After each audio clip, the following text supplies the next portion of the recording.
The symphony of my old life was noise.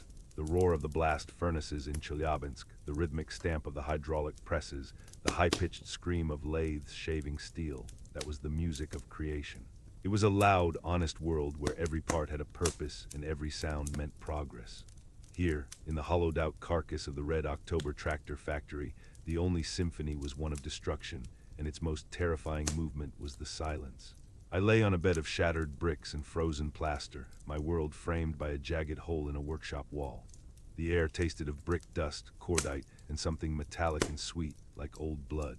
My breath plumed in the gray light, a fragile ghost against the immense, dead machinery that loomed around me like the skeletons of forgotten gods. Twisted girders clawed at the sky.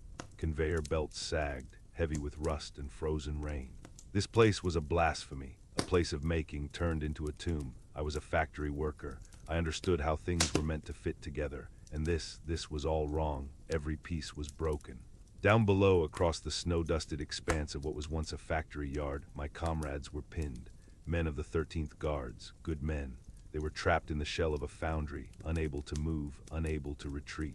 The reason was a machine, of course. A German machine, the MG-42. They had 3 of them nested in the ruins opposite, spitting death at a rate my old factory foreman would have admired. They called it Hitler's Buzzsaw, and it was chewing my company to pieces. My machine was quieter, my Mosin Nagant. I knew it better than I knew my own brother's face. I'd stripped it down and reassembled it in total darkness 100 times. I knew the precise tolerance of the bolt, the feel of the trigger just before it broke, the subtle imperfections in the wood grain of the stock. Back in Chelyabinsk, I worked with calipers that measured to 1,000th of a millimeter. Here, my measurements were in wind, distance, and the beating of a man's heart. Precision was the only thing I had left. It was the only part of my old life that made any sense in this new one. This was the beginning of the first day. My mission was simple but impossible. Lieutenant Krasnov had looked at me, his face gray with fatigue and brick dust. "Dmitri," he'd said, his voice a low rasp, "you are our only eyes. Get into the assembly workshop. Find a perch. Dismantle them." He used that word, dismantle, like they were faulty engines. I nodded. There was nothing else to do. I crawled through a frozen sewer pipe for 2 hours to get here, the filth freezing to my uniform, to become a ghost in this steel graveyard. The first nest was in the shattered second floor of a brick administrative building.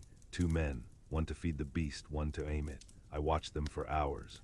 Watched them switch positions, watched one of them light a cigarette, his cupped hands a brief, warm glow in the gray expanse. They were meticulous, efficient, a well-oiled machine. I respected that in a cold, distant way. I had to find the flaw in their design. I found it. A slight pause in their sweeping fire every 2 minutes as the gunner scanned a new sector. A pattern. Factories are built on patterns, so is death. I let my breath out slow, the crosshairs of my PU scope settling on the gunner's helmet. The world narrowed to that small circle of light. The factory, the war, the cold, it all melted away. There was only the calculation, the gentle pressure of my finger. The rifle bucked against my shoulder, a familiar, solid kick. The sound was sharp, a crack that was instantly swallowed by the vast, dead space of the factory. And then silence. The awful, profound silence that always came after. It rushed in to fill the void left by the rifle's report, a physical pressure on my eardrums. In that silence, I saw the gunner slump over his machine. The other man looked at him, confused for a second, before my second shot found him. Then, the silence was absolute. It was heavier than any press, colder than any Ural winter. In the foundry, there was no sound of stamping steel, just the echo of what I had done. I closed my eyes and saw not a dead soldier, but a broken part, a gear that had stopped turning. It was the only way I could continue.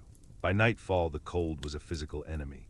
It crept into my bones, made my fingers stiff and clumsy. I cleaned the rifle, my movements slow and deliberate. The oil was thick, nearly frozen. I scraped snow from a windowsill into my canteen, letting it melt against my body. It tasted of soot. Hunger was a dull ache in my belly, a constant reminder of my own failing machinery. I had 2 biscuits, hard as stone. I made one last the night, chewing each crumb until it was dust. The second day was a blur of waiting. The Germans were smarter now. They knew there was a ghost in their new machine. They fired sporadically into the workshop, the bullets whining past my head like angry hornets, chipping away at the bricks I called cover. A mortar shell landed somewhere behind me, shaking the whole structure.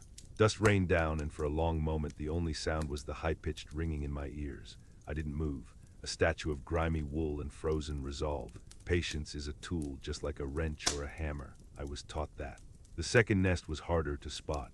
They had dug themselves into a pile of rubble and twisted steel, a dragon's nest of scrap metal.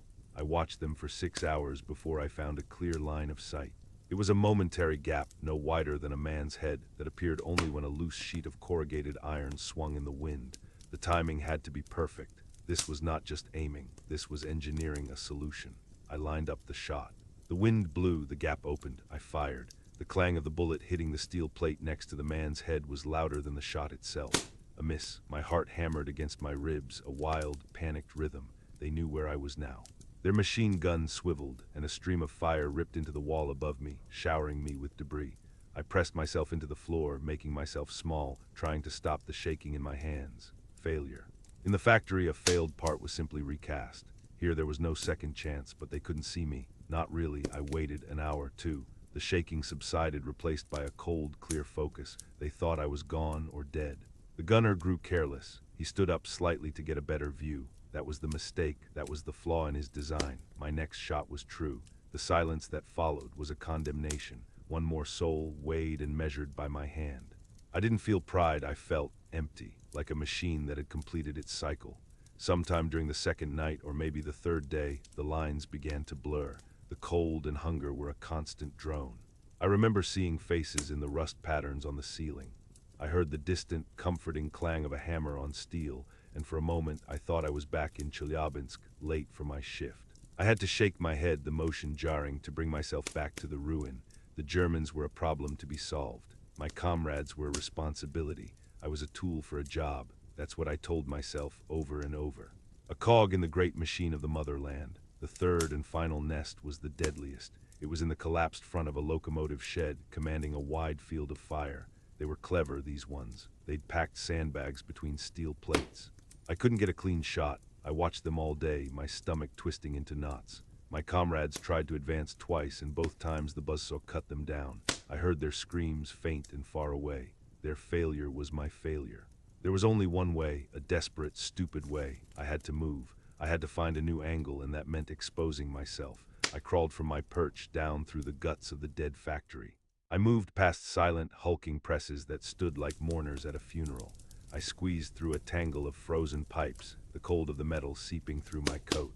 My new position was a pile of broken gears near a shattered window. It was closer, riskier. From here I could see the side of their nest. I set up the shot. My hands were shaking again, but this time it wasn't from fear. It was from exhaustion. I propped the rifle on a gear, its teeth biting into the wood. I could see the gunner's profile, the eagle on his helmet, the wisp of his breath. I breathed out. The factory, the noise, Chelyabinsk, the silence, it all converged on this one single point. I squeezed the trigger. He fell. The third machine was silent. For a moment nothing happened. The entire battlefield seemed to hold its breath. Then I heard it, a shout, not German, ours. A ragged cheer rose from the foundry. The sound of boots on frozen ground, of men advancing, of living machinery roaring back to life. I had done it. I had dismantled the problem. I didn't cheer. I just slumped against the pile of gears, the cold steel a shock against my cheek. I laid my rifle beside me, its barrel still warm. The noise of the advance was a relief, but it couldn't penetrate the silence that had settled inside me. It was a permanent part of me now, a quiet, hollow space where the factory worker from Chelyabinsk used to be. When Sergeant Mikkel found me, I was just staring at my hands, at the grease and grime under my fingernails. He clapped me on the shoulder, his grin wide and cracked. "Volkov, you did it. They're calling you the ghost of Red October." I looked at him, but I don't think I really saw him. I was still in that place of cold calculation, of sound and then the utter lack of it. I was a hero, he said. But I felt like a broken machine, one that had performed its function perfectly, but shattered itself in the process. The factory war was over, but the war of the silence, that was just beginning. These memories are heavy, but they must be shared. Subscribe to ensure these stories are never forgotten.